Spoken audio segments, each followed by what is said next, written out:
So we have the new meta, episode 5, with Maz Artang from Aughdem Recruiting. Thanks for coming down. Thank you. To your own office. Welcome. So, our show, we like to kick off with your backstory. So take us back as far as you want. Sure. What's shaped you? Yeah. I'll try not to bore you. Graduated from Simon Fraser University, Bachelor in Communications. My whole thought process with schooling was I wanted to get into politics, but at a communications level, so right behind the scenes. Yeah. And then while I was doing it, I worked in hospitality, which is actually where Nick and I first met. And that was, honestly, hospitality was it's just what I did to pay the bills. Right. That's all it was. Just pay the bills, the money's good, and then the market crashed. It sure did. Yeah. 2008. Just a little bit. Yeah. Just a little bit. And I kind of, as that happened, I discovered that my passion for the communication side of politics, it kind of just dwindled away. Right. As it does with most adults in their 20s, as they're trying to figure out what they want to do in their career. Yeah. And at the time, a management opportunity was presented to me with the hospitality group that I was working for. I just said, heck, I'll take it. And we ended up doing some great things. And then from there, got promoted and started doing other things. Ended up working with a small casino in rural BC. Did that, then worked for a more corporate restaurant chain. And then I loved hospitality, and I loved the people component, the different dynamics within hospitality, the sales component, the financial component, the HR component. While I was doing it, I always found that the HR side of things was what I was the best at. Right. Identifying talent, training people, mentoring, leadership. That was the one thing that I was good at, better than the rest. And then, you know what? Politics just kind of creeped back for whatever reason. It just came back. It just kind of came back, and I got involved with politics for a bit, municipal politics. Right. And then, as I was doing that, I was still working in hospitality. Yeah. Election was finished as far as municipal elections were concerned, and I came back into hospitality, and I just thought to myself, you know what? I think it's time to do my own thing. I loved working for other people, and it was great. I learned a lot of important lessons, but I just wanted to do something that was my own.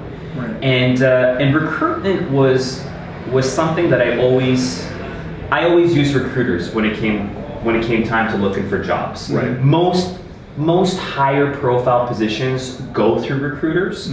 So I had a couple of recruiters that I dealt with. They would touch base with me from time to time. Hey Maz, how are you doing? I got this opportunity. What are your thoughts? And they were great guys. I actually still keep in touch with a lot of those people to this day. But I thought that there was a component missing with the way they approach talent acquisition. I thought the methodology was a little, what's the word without being offensive? It could have been a little bit more.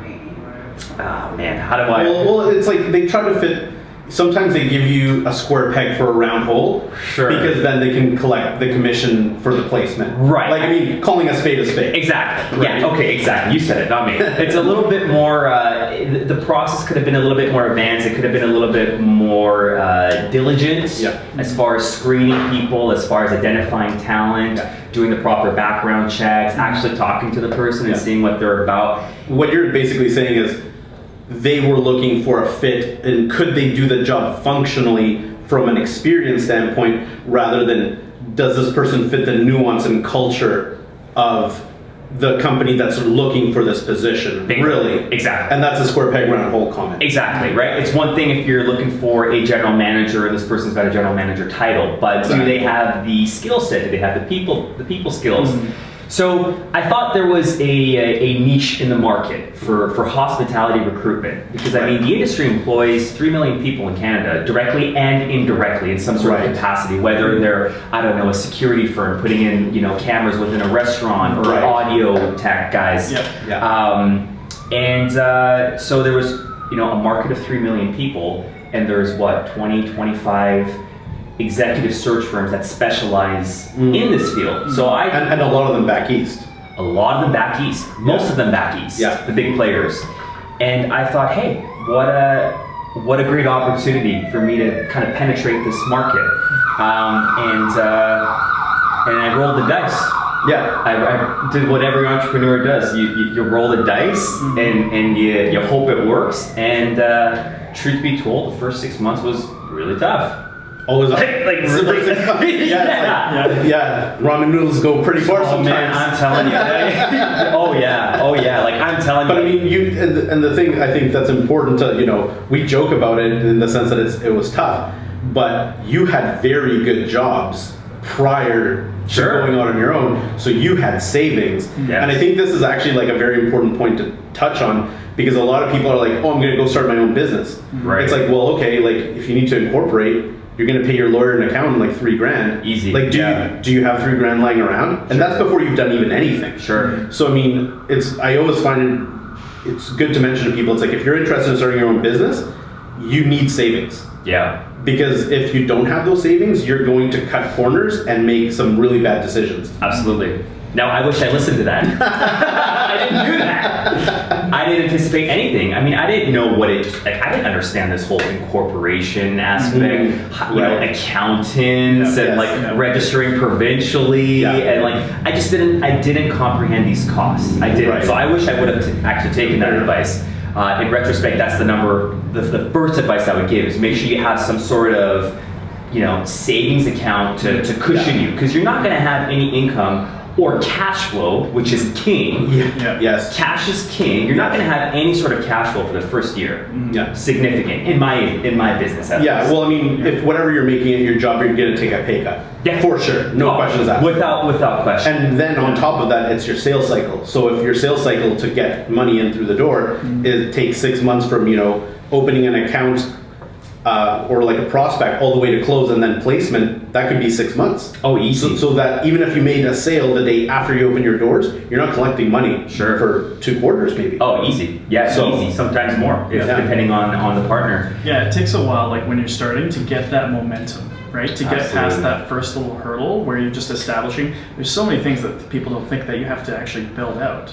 Right. That they're just small things, but they're important, and you have to build these things, get past that, and then things start to flow, especially on the cash side. Yeah, absolutely. So with us, it's for the first 6 months it was tough. There were months where I was like, how am I going to pay my rent? There were times like that, and then the lucky break came when we signed a couple of local partners. We signed a hotel group, an international hotel group. Through a warm network, Tap and Barrel, our friends at Tap and Barrel came on board, Cactus Club came on board, Pinnacle Hotels, and Nick, as you know, this industry's really small, very, very small. Hospitality, like I said, it employs around 3 million people directly and indirectly, but the people at the top, it's a very small community. Yes. So when you do a good job with one client, chances are someone else is going to hear about it, and that's just kind of how it progressed into where we're at today. And we're a small group, and we're not massive, but we have a pretty good presence on the West Coast. Toronto is a market that's growing pretty quick for us. We have an office presence there as well now. And honestly, that's kind of the story of Aughdem Recruitment and how I got here. One thing that I find really interesting is that all of your interests actually line up, and people might say recruitment, HR, hospitality, politics, what does it all have to do with each other? And like the commonality is really is your interest in people, right? That's kind of the center of it. It's communications. It's dealing with people. It's making other people's lives better in one way, shape, or form. Right. Well, politics is that's the service, like civil service. But then really hospitality, it's the same thing, except that, it's not a not-for-profit. Right. Really. Yeah. Right? You're trying to make people happy. You're trying to give them value for, what for their hard-earned money. And HR is like the same thing. It's like you're trying to make people go to jobs where they're going to be happy, and you're selecting who you work with because they're good employers. Yeah. Right? And then because that builds your reputation on the back end of that. Absolutely. Yeah, I never thought about that. That's actually that makes complete sense. I love helping people. It's a very fulfilling experience when you you take someone who's at a job that they're not happy, they're getting dicked around by their employer, and you place them somewhere, they're happy, they're making more money. It's a very fulfilling experience. And same with politics. It's and even the work that I do in nonprofit. Absolutely. So I think it's really connected back to like that helping people slant that you have, right? Like that's where you lean towards, and that's kind of been the commonality that I've at least seen in your past, right? So you're good at this, Nick. Yeah, makes complete sense. But on that note, then, I mean, like, you're very good. You read people really well. So, what are those things that, when you look at a person, whether it's a candidate or a business partner, or somebody internally for yourself, or even people that are business associates, like, how do you look at a person and say, like, that's a good guy or gal? How do you break that down? Like, what's your process? Because I mean, it's very natural to you. Sure. But there must be like things that you're looking for. Yeah, no, absolutely. Two things for me. So the first is it depends on the position and the role. Right. So I'm going to approach every position differently. Am I identifying a candidate for a specific role within a restaurant? Is it a bar manager? I'm going to have a certain set of ways I'm going to approach that situation. Am I looking for an employee within our four walls? There's a different set of measures I'm going to take to find that person. So that's first. There's a different methodology to each person depending on what the role is. So determine the profile of each individual by role or by function is step one. Exactly, step one. Step two is honestly, I keep it casual. I keep it casual. I find when you keep it casual, people drop their guard and you see their true colors. Right. Whereas if you're approaching everything from a stiff business standpoint, tell me about yourself. Yeah. Give me three characteristics that set you apart from the competition, right? People are just going to resort to a script. Yeah, that's all they're going to do. Yeah. And people can memorize scripts, but it's tough to actually tell. It's tough to measure what that person's about when they're just memorizing a script. So I find when I keep it casual, it's first things first, tell me about yourself, the way you guys are kind of asking me questions about myself. Tell me about yourself, like, what's your story, man? Like, what got you here? And then when they have that comfort with you, then they're very honest. They're very honest, and based off that, I can tell whether that person's a good fit for whatever the role may be. Based on the criteria, so you're looking for, whether it's leadership skills, how they look at other people, versus interpersonal skills, if they're more front of house or they're more customer facing, whatever have you. Yeah, exactly. Interesting. Yeah, so if it's like, we were talking about this before the cameras were recording, a bar manager position, for instance, right? So bar manager position, just for your viewers that might not know, so a bar manager is someone who works behind the bar. They do the ordering, the inventory, they train up and coming bartenders. The bar within a restaurant is a very social, it's the epicenter of conversation, of talking, of friendship, of building those relationships. So the person you want at the helm of that is probably going to be someone who's social. They may be a little quirky. Their answers might not be perfect, but that's okay because that's who we want to talk to. Yeah, but if the answers, they can get away with those in a social setting without it being awkward, sure, then it's fine. Right. If it's conversational. Absolutely.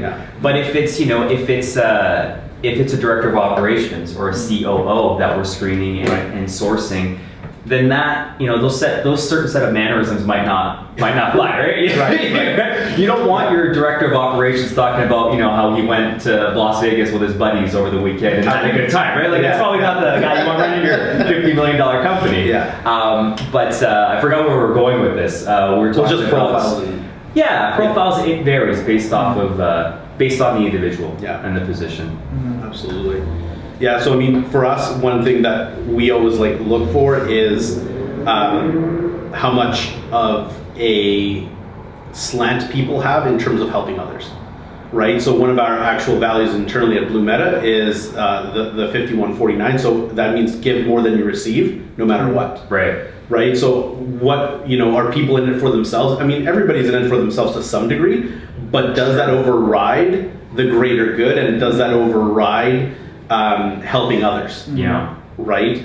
Because it's an interesting dynamic where there are situations where you can help somebody else and help yourself at the same time by doing 2% more work. Sure. But the person that takes more than they give won't think of even doing that tiny little thing just to even CC somebody on an email, for example, Sure. which could make a world of difference for them. Yeah. But because they're not outwardly thinking, how can I help people in general? Right. Then those are the types of people that we want. And if they're not slanted that way, we don't really want to be in business with Sure. them, right? It's funny you say that, actually, because it's one of the things that we talked about, integrity and methodology with the other recruitment agencies, one of the things that I have always told our people, the guys the folks that work for Aughdem, is if there's another opportunity for our candidate that's truly a better opportunity than what Right. we're presenting, you tell that person to take the opportunity. Yeah. You tell them 100%. Don't be selfish. Don't be that selfish, Yeah. slimy recruiter who's gonna slam the other role in an effort to make a commission. That's not how we operate. Yeah. And kind of like you guys, it's will we shoot ourselves in the foot in the short term? Absolutely. Absolutely, Yeah. probably. There's a lot of invoices that we've missed out on because we've been we've told the guy, hey, like that's really a better opportunity. You should take It's a that better fit. opportunity. It's a better fit for you and your profile and whatever. Exactly. Yeah. But what's happened, and we're starting to see it now, 4 or 5 years down the line, is we've built that trust with that candidate. Yeah. So now that candidate will only work with us. Yeah. They'll say That relationship equity, you can't buy that. No. It's impossible. Impossible. Yeah. Yeah. And same with some of our partners. I mean, we're in the business of talent acquisition. That's all we do. Yeah. You come to us, you say this is who we're looking for. Yeah. We find that person and we invoice you for that. Yeah. Now, in that process, we have access to, a ton of market research. Yes. We've invested a lot of money in offer letters, for instance. Right. Developing bonus programs. Understanding what roles entail, job descriptions, and so forth. Yeah. But we offer that as a free service to our partners, so they feel like they're getting that extra value. Yeah. Yeah. Absolutely. Well, I think that the one really big thing that I think you touched on here was the long versus short term, right? And the 51-49 principle for us is exactly that.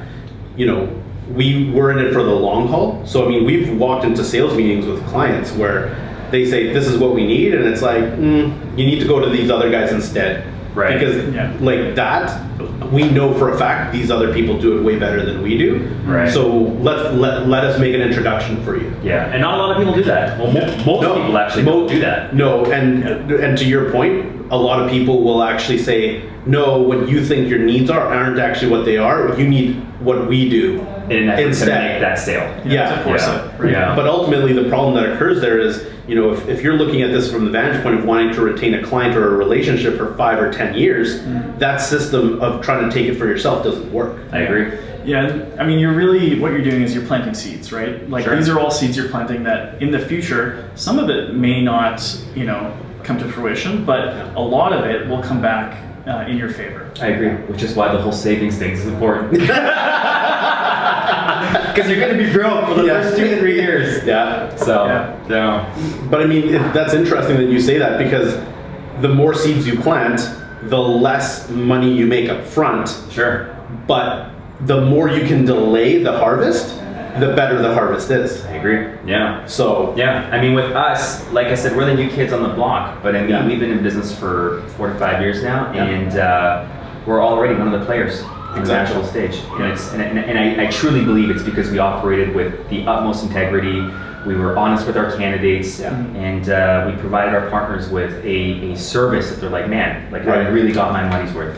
So here's a question for you. Sure. So as you grow, how are you going to maintain the advantage, which I would say, having spoken to a lot of recruiters for different, industries, your approach is more of like a boutique. You're trying to vet culture a bit more. Sure. By the way, almost everybody says that they vet culture, but I've worked with you and you actually vet culture. So it's very different. Nick and I have worked together quite a bit. So I mean, how do you maintain that boutique feel and that boutique level of service that, quite frankly, isn't present in other places as you scale your company? Like, have you given that thought, and how you're going to try to, bottle that magic? Sure. Yeah.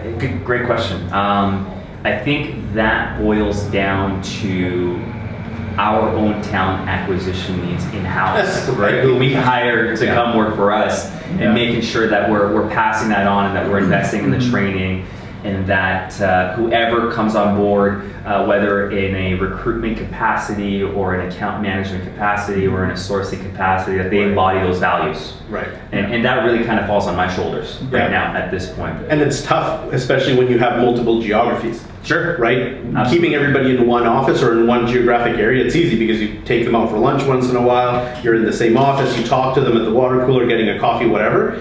But the second that you expand across Canada like you have, well, the 3-hour time difference is a challenge. It's more of a challenge than people think it is. Oh, it's crazy, yeah. And then on top of that, it's maintaining that culture with that divide, because there's something to be said about, you know, the nuances of being around people, you know, physically, right? So, and by the way, like, we're big proponents of, you know, work from home, Skype in, whatever it is. Absolutely. But we also make sure to connect in person, hopefully at least once a week, if not more. Right. Right. Yeah, and that can be difficult. Absolutely. Yeah. Yeah. I agree. Yeah, it's fortunately for us, a lot of the markets like the Vancouver, Toronto, and Calgary markets are quite similar when it comes to hospitality. Quite similar. The big players in Toronto, whether it's, you know, the Marriotts of the world and the Fairmonts of the world and the Cactus Clubs of the world, they have a presence here too, and they're all using the same training manual. So you know, it's chances are the culture's quite similar. It might differ in some aspects, but when you start hitting those rural communities, you know, the Saskatoons of the world, well, not that Saskatoon's a rural community, but it's a much smaller market than a Calgary, for instance.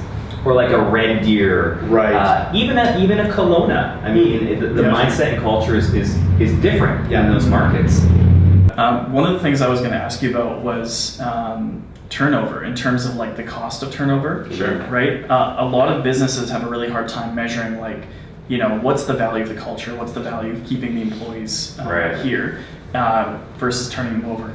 And obviously, like, that's the goal, you know, keep them with you. Sure. Especially in hospitality, where turnover, especially front of house, back of house positions, can be quite steep. But I would imagine, I mean, if you're placing the right candidate, you're going to have less turnover. Yes. And that's something where, you know, is that part of the pitch? Like, do you look at the cost of the turnover? Is that something your clients are very concerned about? Yeah, it depends on the client and if they're business oriented. Some people, the business oriented folks, understand the cost of a mishire, and they enjoy using recruiters. They're like, you know, I get it. I can either spend, you know, countless hours putting up posting up on job boards, reaching out to networks, sifting through resumes, sitting down, interviewing people, and then, you know, invest all that time to train that person. If that person doesn't work out, and then start from square one. There's people that understand that takes time, effort, and money. Therefore, I'm going to hire a recruiter to do all that for me. And guess what? If the person doesn't work out, there's a guarantee period. So they'll do all that for me, and I'm going to focus on what's actually going to grow my business, which is my top line revenue and my training within my four walls and my people.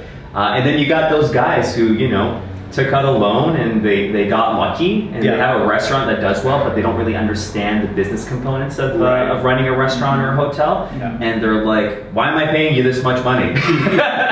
Well, I think one really important point to understand about recruitment, and I think that people that don't understand why they should use recruiting services don't fundamentally understand, is that the majority of the best candidates never look for work. You have to contact them when they're not even looking for the job. Those are the best candidates, bar none. 100%. And so when you put up a job posting, you're getting the people that are actually looking for a job. And the odds, which are not bad all the time. No, they're not bad all the time, but the odds of those being the best people are low. 100%. Way lower than the people that you actually like go and talk to. And as recruiters in a specific industry, you're constantly talking to everybody, because even after you've placed somebody or they've moved on to another place, you keep talking to them like forever. And it's nonstop. It's nonstop. Yeah. And so the thing is that when somebody comes in and says, "Hey, I need this position," you're like, "I already know 5 guys." Yeah, in the back of my head. Yeah. Yeah. Because you're not just, you're constantly networking in the space, and the second you meet a general manager or an ops director or whatever, you're putting them in the Rolodex and you're keeping them more permanently. Yeah. And it could be 3, 4, 5 years before they're actually even looking for a job where you say, "Hey, I have this opportunity," and they say, "I'm interested." They might say, "I'm not interested" 12 times before that. Sure. Right? The good recruiters, yeah, absolutely. Yeah, I agree. Yeah. And it's hard to kind of explain that to the smaller business owner. Right. And not even smaller ones. There's some bigger guys, but that got very lucky. They hired some good management personnel, and they brought on people. But right now, I mean, the market's hot. It's firing on all cylinders. Yeah. I mean, what's unemployment in BC is like 4%. Like, it's crazy. Like, it's like Yeah. there's more jobs than people. Yes. So it's now they have no choice but to use a recruiter, because those days of putting up job ads and having people come in or using their own warm networks, like it's gone. Yeah. It's gone unless you go through a recruiter. It's very difficult to find that star candidate. Right. Yeah. Well, I mean, it's interesting because the market right now is such that from posting something, getting somebody's resume, if you don't call them back and get them in for an interview within 3 weeks, they've probably already accepted another offer. Oh, try 3 days. Try 3 days. Oh, man. We had, and this has been the biggest struggle with the casinos, because the casinos have to deal with the gaming policy enforcement branch, which is like a 2-week process. Just Background check. Background check, yeah. So they've been hurt the most. And the hotels, who have this very diligent screening process, which is you go in, you meet with the director of HR, then you go in, you meet with the department head, and then you go in and you finally meet with the general manager. It's like, that's a 3-week process. That person got a job 2 weeks ago. Right. Whereas this is the advantage the restaurants have, is because there's that, there's one guy in charge usually, 1 or 2 people in charge. Yeah. They can interview the person, they can do their reference check within a few days, and then bam, you got a job offer in 2 days. And if they do 2 interviews, they're doing those 2 interviews like days apart. Yeah. And presenting at least a preliminary offer of some kind. Yeah, exactly. Yeah. Wow. You're right though. It's in this market, especially in Vancouver and in Toronto. Like, if you don't have if you like the person and they interview well, if you don't have a job offer within 3 days, they're gone. Yeah. Wow. Yeah, they're gone. Interesting. How much do you think that has to do with affordability of larger cities? Because I mean, I try to connect that because to me, it seems that there's a lot of people, and especially in the hospitality industry, that are moving more towards the suburbs because of the affordability of specifically Vancouver and Toronto. Right. It definitely plays a role. However, having that said, when it comes to hospitality, the best jobs they're typically based in the downtown core. Yeah. I mean, we do get positions that come up in the suburbs, and they're great, but it's just not as common as the downtown markets. Yeah. Maybe in the surrounding areas, North Shore, in Vancouver, or like in Etobicoke or Hamilton for sure. But yeah, the best jobs are typically based in the city centers. Affordability definitely does play a role in the sense that people are cautious when it comes to relocating. Like, if we're reaching out to a candidate based in Kelowna or Victoria for a job in Vancouver, they might be reluctant to view it because, like, okay, sure, the position pays 10 or 15 grand more than what I'm making right now. But is it actually effectively more take home? Exactly. After my cost of living. Sure, exactly. So it does definitely affect it in that sense, and we have seen that. So back in the day, working in Toronto or working in Calgary or working in Vancouver, that was every kind of restaurateur's, that was their dream. They wanted to work in the big city. Work in the big city, run a high volume restaurant or hotel in the big city, 5-star property or 10 million plus, restaurant. Yeah. But yeah, now and you could attract those star candidates in those smaller markets, but now they're becoming a little bit more reluctant, a little bit more hesitant. So harder to find. Harder to find, sure, yeah. But would you say that's mainly reflected in the management positions, or is it also the same when it comes to like the entry level? Good question. I wouldn't be able to answer that accurately from the entry level positions, because most of our work, we focus on managerial positions. Yeah. We work on a contingency base. That's our business model. We're contingency based. There are some recruitment agencies that do take a retainer, but that's what sets us apart from the competition, is that we work on a success-based model. Yeah. So I don't have access to that information to answer that accurately. But yeah, definitely with management positions, it's there is that reluctance to want to relocate. Yeah. So now you've worked in rural BC and downtown. Saskatchewan. What are now the pros and cons? Like, because I mean, I know that for a while you actually moved, like before your business. Sure. You actually moved to rural BC. Yeah. What pros and cons of moving that far out? Like, how did you feel about that? It's honestly, if you're a young up and comer, it's what you should do to get to the next level, because it is more difficult to find that rock star talent in the rural communities. Right. And if you're willing to bite the bullet for a few years, I actually recommend people to do that, because a casino in Vancouver is not going to hire a 25-year-old. No, there's no way. Yeah. But a casino in Fort Nelson would definitely hire a 25-year-old who has the right skill set, the right attitude, interviews well. They definitely will. So some of the you build your resume there, come back to the big city after you have proven results. Exactly. Yeah, exactly.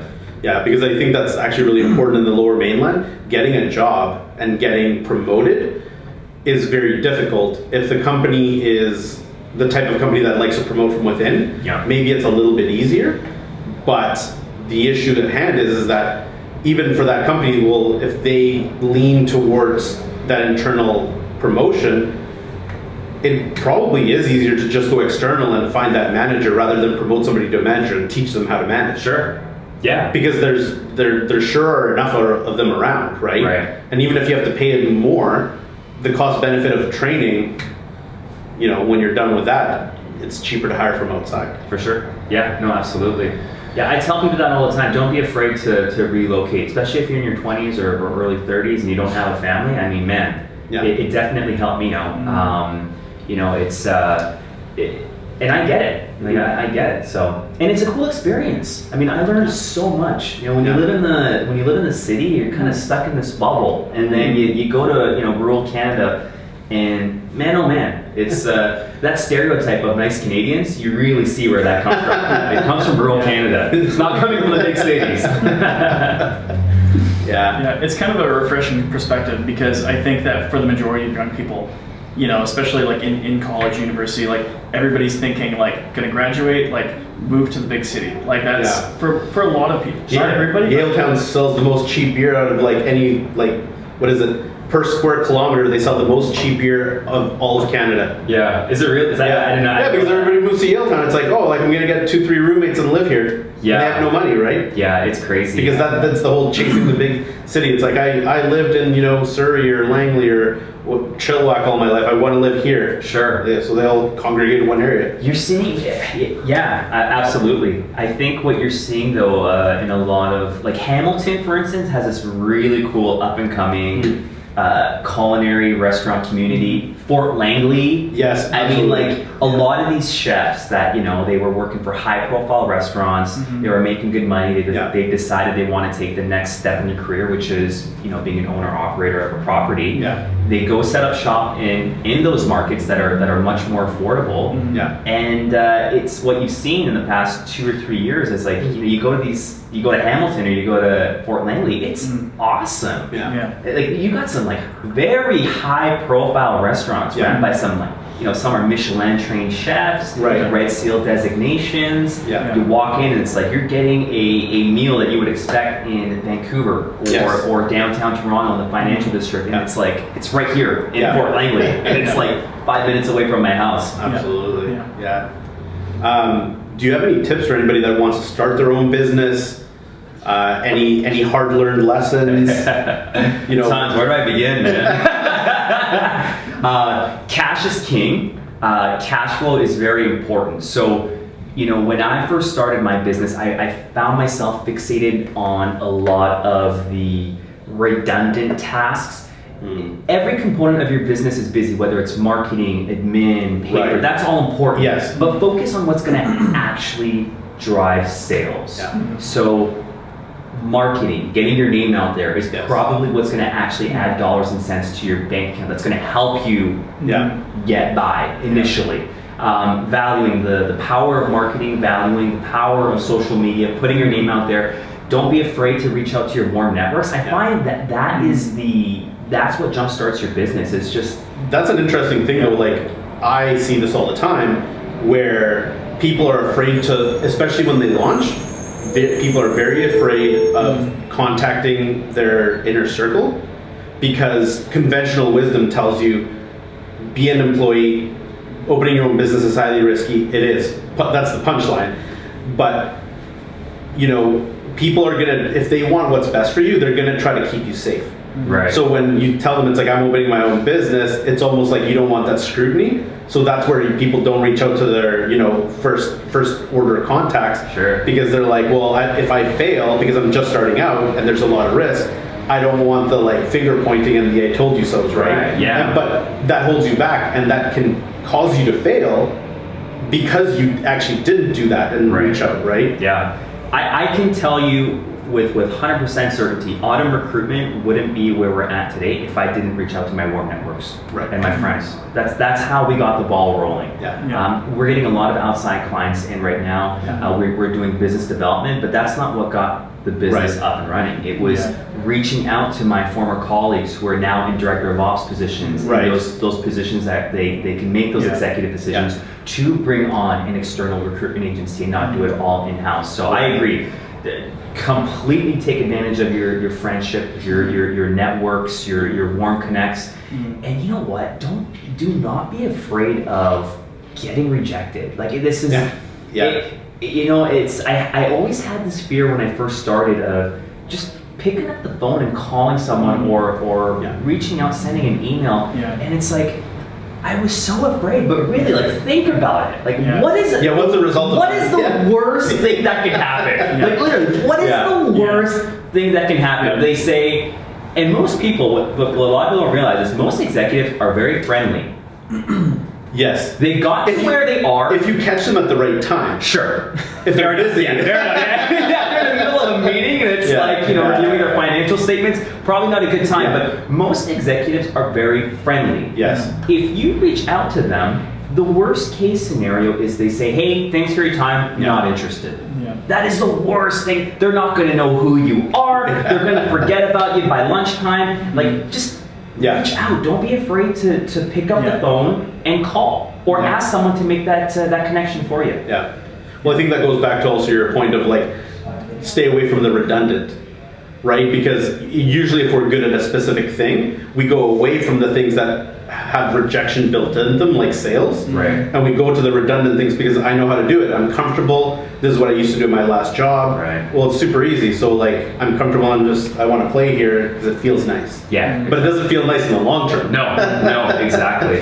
I agree. Yeah. So yeah, I mean, a combination of making sure you got your savings, which I wish I would have taken that advice. Focusing on the things that are actually going to make you money in the short term. You can focus on all the back end stuff later on. That stuff is as long as it's not falling apart. As long as it's not falling apart, you're not getting audited by the government. Like you're fine. And don't be afraid of rejection. Like really, at the end of the day, it's just no. Like they're not going to know who you are. You know, it's not like they're going to see you in the street and be like, "Hey, you're the guy that cold called me." Like, they don't know who you are.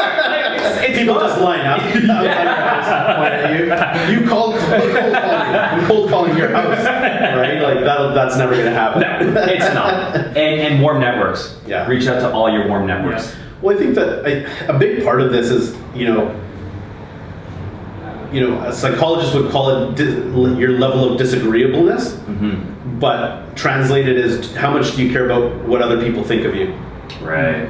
And the fear of that, and that's legitimate, right? And I think we all kind of have that. I don't to think a certain extent. If anybody says that they don't care about what anybody thinks of them at all times, that's a lie. Oh, for sure. Because you care about something that somebody says, like whether it's like your family or like person is. Yeah. But I mean, the thing is that I think because like we're such social, like humans are just so social that rejection, like it doesn't feel like they're rejecting your pitch. It feels that they're rejecting you as a person, and they're not. No. No. But to separate that, like you gotta like almost engage the logic brain to say, Right. hey, they're rejecting this offer, or they're rejecting the offer in the way that I stated it, and maybe it didn't provide enough value for them. Sure. But you can't take it personally. You really can't. Yeah, and you're right. And you know what? And I know this is maybe a little controversial, but I guess an advice that I would give to someone is, are you comfortable with doing that? Because that's what you're gonna have to put yourself out there. Yeah. You're gonna feel vulnerable.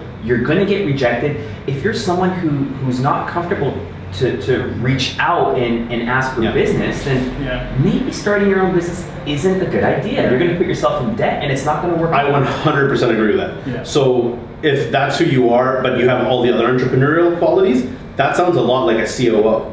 Yeah. Right? Or like a number 2 or a 3, 4, 5, 6, 7. And last I checked, being like, number 2 through 50 of like, say like Uber, that probably went really well for them. Oh, for every successful like company is a strong COO. Yeah, Strong, yeah, like those, and all those people, even number 50 at Uber, probably got shares and is probably a multimillionaire now on paper. Oh, absolutely. So the thing is that you got to know your niche, and to expand on that, if that rejection makes you that unhappy, Right. being an entrepreneur is going to make you miserable.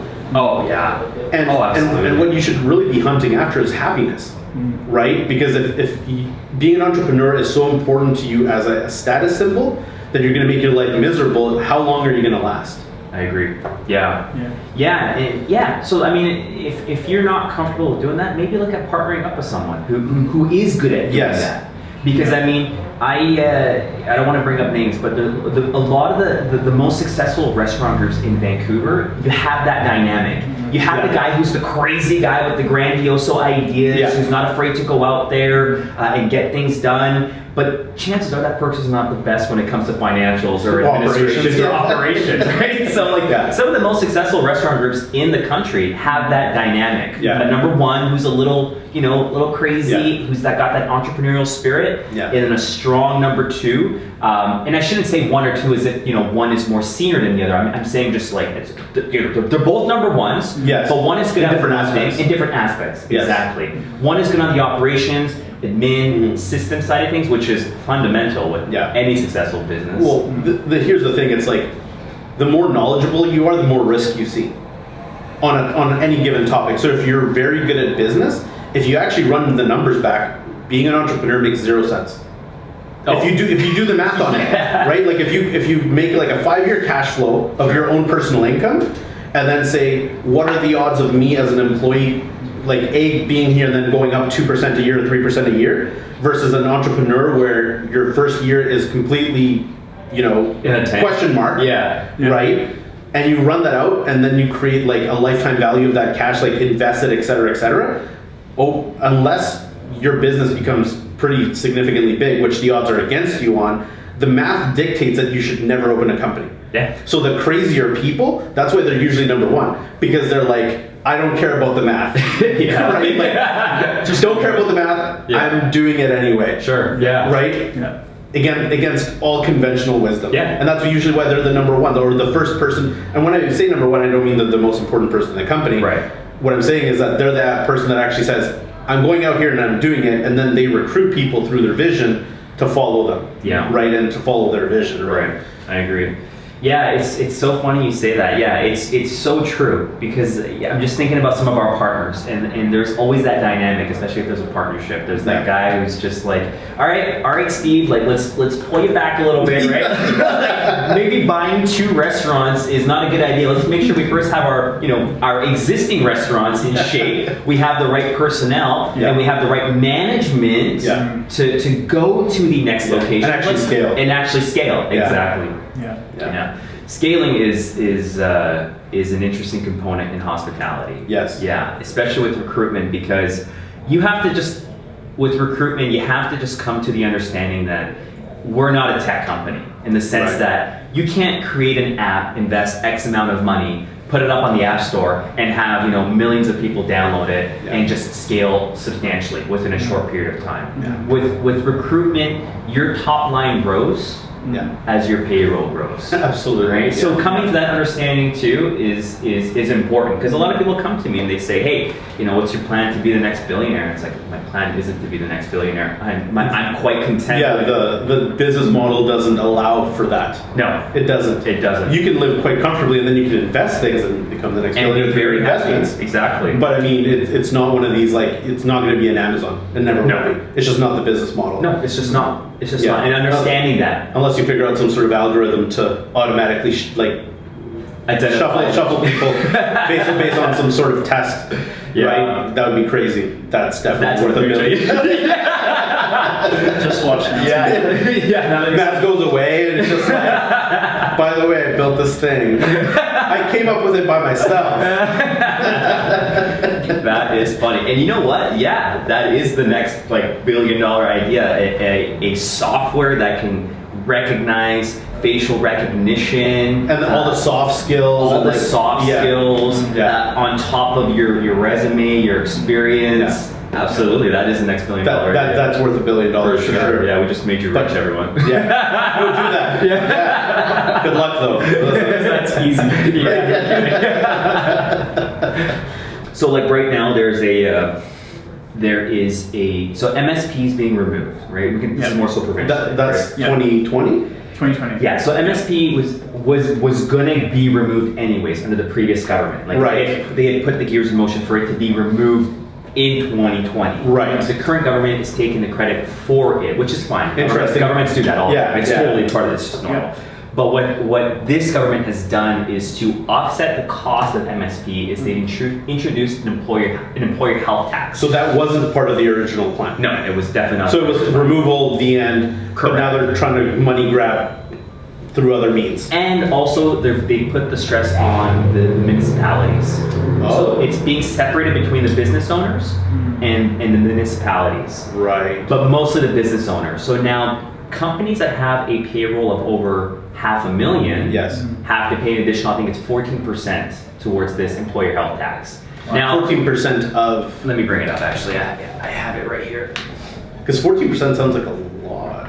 Oh yeah, it's And that also penalizes certain types of businesses more than others. Well, because they're, specifically restaurants, because what they're trying to do is they're trying to target the big corporations. I mean, if you, which makes sense. you sure. think like, $500,000, you think that's a lot of money. The But it's- chances are but they're for a big payroll? tech firm. But from a restaurant Depending on the type of standpoint, business, yeah. that's nothing. I mean, Yeah. restaurants' payroll are easily close to $1 million for a lot of people. Oh yeah, absolutely. And they're small business owners, and the margins are already super. Like we could talk about this. Oh yeah, Yeah. the margin's super thin. The margins are nothing in Yeah. hospitality. I mean, it's Compared to other industries, absolutely. it's a labor of love unless you own like a Telus Gardens Global or like a Right. Shambar where Yeah. you're doing like 12-15 million in revenue. Yeah. You're Yeah, like if you're a one-off location or even two locations, like good luck on your margins, right? You're not getting essentially paying yourself. You're employing your family, your friends, and yeah, you might make 3% or 4%, if that. Yeah. Most people aren't actually making money. You guys were a rarity where you're putting out 10%. You're saying to people like that. That's unheard of. Those are for like a single stock market location returns.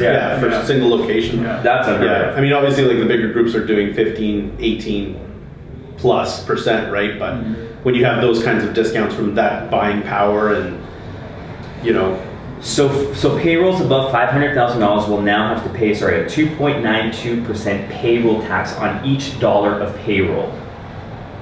So, I was talking to... and is that full employer? That's not split between employer and employee? No. That's 100% employer. 100% the So employer. 3%. 3%, yeah. So I was talking to a small business owner who's a partner of ours in Burnaby, and he now has to pay $38,000 Extra. extra. On a business that Makes no money already. Makes no money. Yeah. So that's a huge financial strain. I mean, the Marriotts of the world can absorb that. It just sucks. They might take the cost away from somewhere else, but they'll absorb them and then they'll reissue them somehow.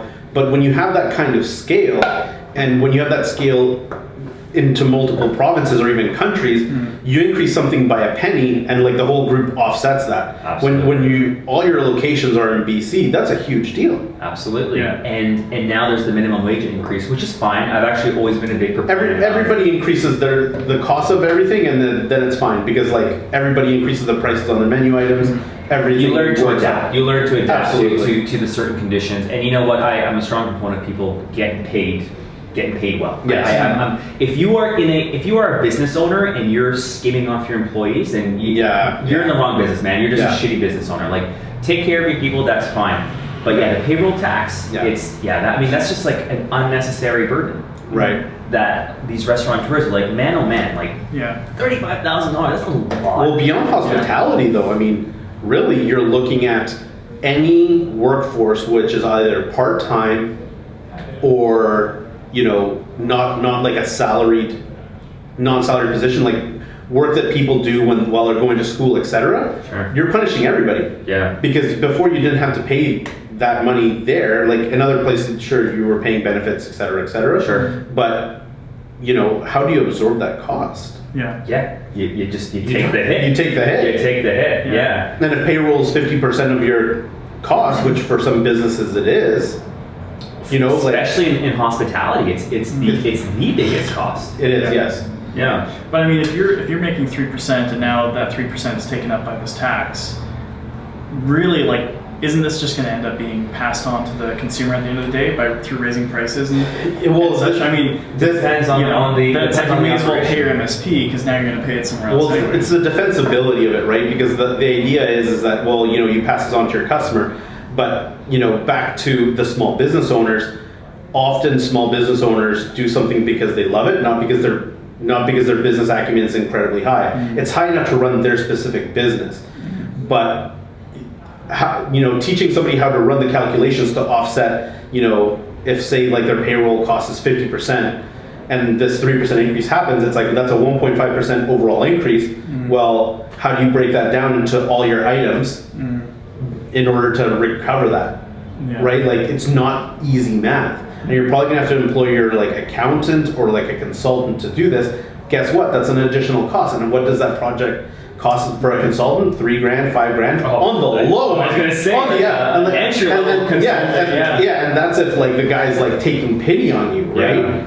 Because that's a big project. Mm-hmm. Yeah. So the assumption is that the market will regulate itself, and it will, but it regulates itself by certain people going out of business, and the people that were had the ingenuity to figure it out stay in business. Right. But you're still destabilizing at the core, like people's livelihoods. Sure. Yeah. And the role of government is not to be a corporate slave, but to create an environment where business can flourish. Yeah. Mm-hmm. And unfortunately, the current provincial government of BC hasn't been very, very friendly on that matter. Right. And even the federal government, for that matter, to be honest with you. I mean, the policy that they put in place with businesses now having to pay an additional tax on incomes over $50,000. It's it's like, why? why are you doing this? Yeah. Well, I mean, it's interesting on that note. I just got back from my accountant. It's like, oh, you owe more taxes than you did last year, even though you made around the same. It's like, oh, that's fantastic. Well, I'm all for paying my fair share. Absolutely, as we should. I mean, we live in this society. We've got roads to pay for. We've got 100%. education. Yeah. But at the same time, it's like, why am I being penalized if I've rolled the dice? I mean, we spent like half an hour talking about cash flow, taking zero eating ramen noodles. Like, why am I getting penalized for taking that risk? Like, how are you encouraging entrepreneurship if all you keep doing is taxing the little guy? Well, I mean, I'm all for, like, if you want to tax entrepreneurs more, that's fine. But an entrepreneur, and a lot of people don't know this, but if your business fails, you can't claim employment insurance. There's zero EI for you. Like, you go out of business, there's no, like, you can't claim employment insurance on self-owned business. I might want to cut this part out. you can for a year. Oh, can you? Yeah. The Conservatives brought that in, yeah. When was that? That was in 2008 when the market crashed. Oh, okay. So it's up to a certain period of time, like, and they go based off your income statement. Okay. Yeah. So, but that wasn't the case up until 2008. Interesting. So the Conservatives brought that in. Interesting. I didn't know that was in there. All right, Aaron. Yeah. we want to bash the government. They did a good job. Just like zoom in on this spot, Yeah. that's the first clip. That's a blooper. And what they've done in Alberta is if you've worked in like the natural resource industry, they've actually extended it. I think it's like 9 or 10 months now, or 11 Oh months instead wow! of 8 Because they want months. to encourage. Yeah. Well, it's just like their way of appeasing to Albertans for like not doing anything. But you're right though. Like you're not paying into CPP, right? Like there's Yes. like That's an upside. there's no Yeah. cushion, right? Right. Like there's you're rolling the dice. Yeah. Yeah. You're taking all the risk. You're maxing out your line of credit sometimes just to like pay your bills Yeah. until your income comes in because your accounts receivable is Yeah. you know like Yeah. X amount. Well, and the liability. You're liable for the services you render. Absolutely. Yeah. Yeah. Like if I told you how much we have in accounts receivable right now, you'd be like, Well, you work with hospitality. Yeah. So accounts receivable and hospitality. accounts is primary. receivable, schmeevable, like Yeah. what's that? Yeah, let's It's coming push this eventually. invoice aside. Yeah. and you know what? Things like the MSP premium tax, like okay, well, why should we pay this? You know, let's push this contractor to the side because we have to pay the government. So if we don't pay the government, then we're screwed. Yeah. So it's a trickle down effect when you create these market conditions that aren't favorable for the small business owner. Yeah. Yeah, I mean incentives, right? I mean, small business is one of the largest employers, right? Like the large businesses. It accounts for 75% of Right. the industry. Yeah. Yeah. Yeah. It's and nowadays it's like, okay, so you look down south, the Americans, they reduced their corporate income tax from something was like 33 or 35%, and now it's 21%. Oh, it was wow. a massive cut. A lot of the Right. stock market rally is a result Right. of that cut. Yeah. Yeah. But what are we doing to be competitive? Like Right. we've done absolutely nothing. Yeah. And for us, like in recruitment, it didn't make sense to do business in the States, you know, it's 5 years ago. Right.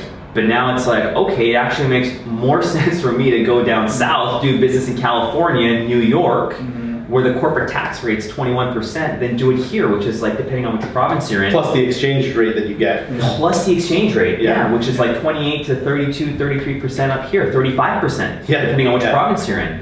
Yeah. So yeah, I mean, it's the combination of the market conditions that the governments have placed on small business owners. It's not very friendly. Yeah.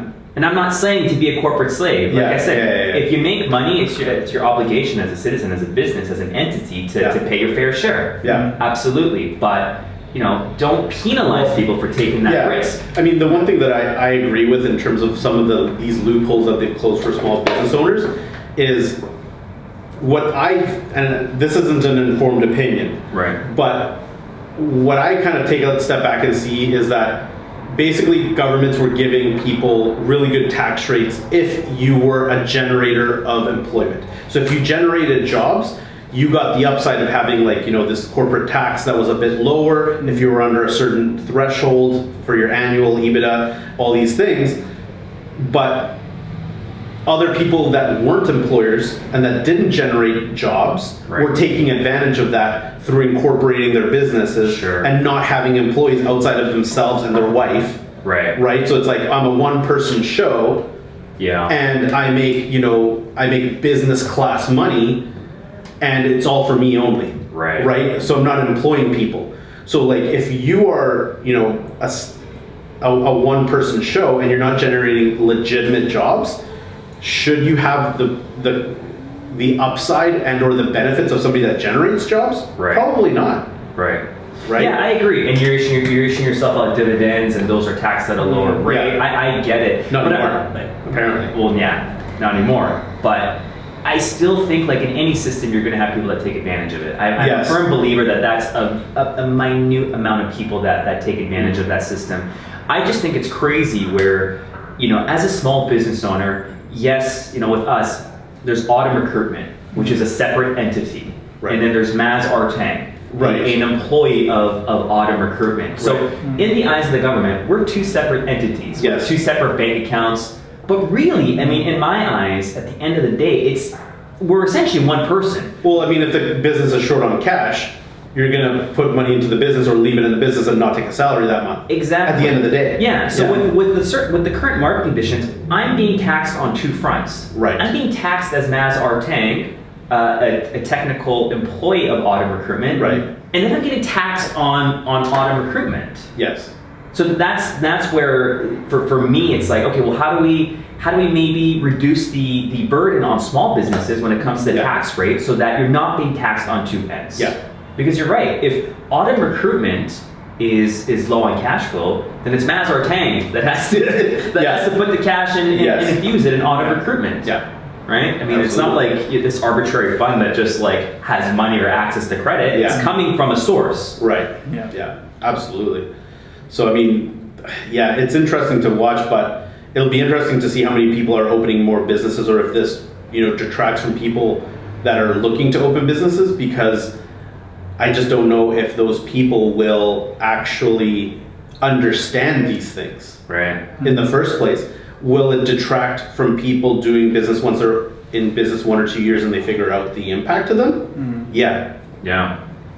Yeah, is it too late by then? Is it too late? Or, if a business is struggling and they have a couple of employees, maybe they came from an executive background and they're like, well, I can make the same amount of money, if not more,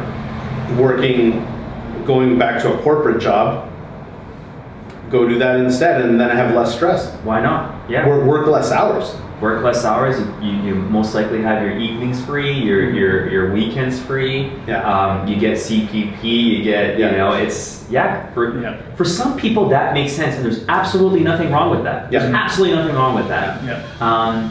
But yeah, kind of going back to what we were discussing before, like why should you be penalized? Why should the market conditions be set so that the guy who decided not to do that, who decided to dip into his savings to start a business, to employ people, to contribute to the economy, why should they get dinged on the two fronts? In addition to what everybody else pays. And if you're if you have a payroll of over $500, $500,000, now an additional 3%. Yes. So it's just like hands in your pocket from every front. I strongly believe if you have a low corporate income tax, one like Hong Kong or one like Ireland, where it's a clean, 15, 20%, that's it across the board, business is going to flourish. Yeah. You'll have people paying their fair share. You're not going to have people, working around the system trying to, reduce costs, not actually state what they're really making, putting on their family on their payrolls in an effort to reduce their bottom line, offshore shell companies. Because the only reason people do that is because it's, at some point, the amounts of money that you're talking, because of the percentage, gets so large that taking the risk and doing something gray area-ish and like offshoring makes sense to them. Because they're like, my options are pay this, or I offshore this, and I avoid all this. Right. And I don't know if I don't think I agree with that, because at the end of the day, to your point, we get services from the government. We're getting we live in a fantastic city, a fantastic country, and we have to pay our fair share. Absolutely. But it's that slippery slope where, if you're making, the higher you go on your taxes, on your tax rate, the more you incentivize that cutting the corner mentality. Make it so that people want to keep their money in Canada. They're not, putting it in some shell account in the Bahamas or the Caribbean or Cyprus or it's you want people to invest. You want people to take risks. That's how you create a robust society. That's how you pay for things. You need a strong market, a strong free market, a private sector, in order to have a strong public sector. And like you said, it affects how competitive you are. Like us compared to the U.S., the businesses here trying to be competitive, it's harder when you're paying more tax. It just is. And ultimately, it hurts the employees as well, because you've just got less to to trickle down to everybody else. Right? Exactly. When you make more money, if you're a good business owner, you're going to take care of your employees. People, this perception of corporate greed, I don't think that exists nowadays. I really don't. I mean, it does. In the smaller business, I think for smaller businesses, that's absolutely true, because the people that are greedy at some point get figured out, and people stop working for those people. Exactly. I mean, I can tell you that firsthand in recruitment. If you're greedy, they'll stop working for you. But the true entrepreneurs, the successful entrepreneurs, they take care of their people. They pass it down. They're not greedy. Absolutely. So how do you define success? What does success mean to you? Because there is no right answer. It's subjective to each person. For sure. It's honestly, that's a good question. And I know it's going to sound super cheesy. It's like a cheesy response, but I guess what makes you happy? Because for the first year of Aughdem Recruitment, you know, that period where I was telling you about how am I going to pay my bills, it was stressful. And was I making more money when I was working for someone else? 100%. But I was more happier. Yeah. It was fun seeing the fruits of your labor, you know, everything come to fruition. Controlling your own destiny. Yeah. That was cool. That was exciting to me. Now, some people might be like, man, that's scary as shit. Like, I would never want to do that. And that would stress some people out to the point where they could not be happy. Absolutely. And believe me, it did stress me out. Yeah. But that was exciting. And it made me happy. Understanding that, you know, having that control of your time. Right. You know, that to me is was cool and is cool. So I don't know if I'm answering your question properly, but I guess what makes you happy and being able to have control of your time. Yeah. You know, Nick needs to go see the doctor, or his family's in town. Being able to go, you know, have lunch with them. That freedom to me is success. Yeah. Now someone else might define it differently, but that's kind of how I view it. Yeah. Well, I think it's interesting you touch on happiness, because we go back to this subject a lot, where, you know, happiness is relative to each person. So like you almost have to create like a happiness plan. Like, I know myself and I know that this is what makes me happy, and that can be very specific things. And as you map that out and try to achieve those things, it can change on you. Sure. As you change as a person, or you get, you know, older family things. And it's not always financial. And that's what I'm saying. It's just like, it doesn't need to be money. It's, you know, like, what relationships do I want with like key people in my life and family, and all this in my free time, and, you know, being able to like ski or surf or whatever it might be, right? Yeah, because I mean, most people define success as associated with financial gain, but I mean, like, kind of like what we discussed, sure, you could be working for a company making X amount of money, or you can be working for yourself and making less, but you know, you might not be able to go on that surf trip with your pals or your wife, or your, you know, take your kids out for, you know, an afternoon, you know, brunch on a Saturday. You might not be able to have that at your disposal. So what I've noticed is that, like, as an entrepreneur, you can generally take more vacation days, but you have to work a bit in each one. You can't put the laptop down. It's not like you can leave. You cannot leave the laptop at home and say, like, I'm forgetting about this, and you can't turn the phone off like the whole day. It's not. You need to have pockets where, you know, your cell phone's on, the ringer's on, you're on your computer every day. What's funny, I'm not sure if you remember 3 years ago when you and I were working together on a placement? So Nick calls me. I'm in Vietnam, so I'm taking these calls. I'm doing some sourcing in the morning. While I'm in Vietnam. So all my friends are out, you know, having beers in the morning. And by the pool.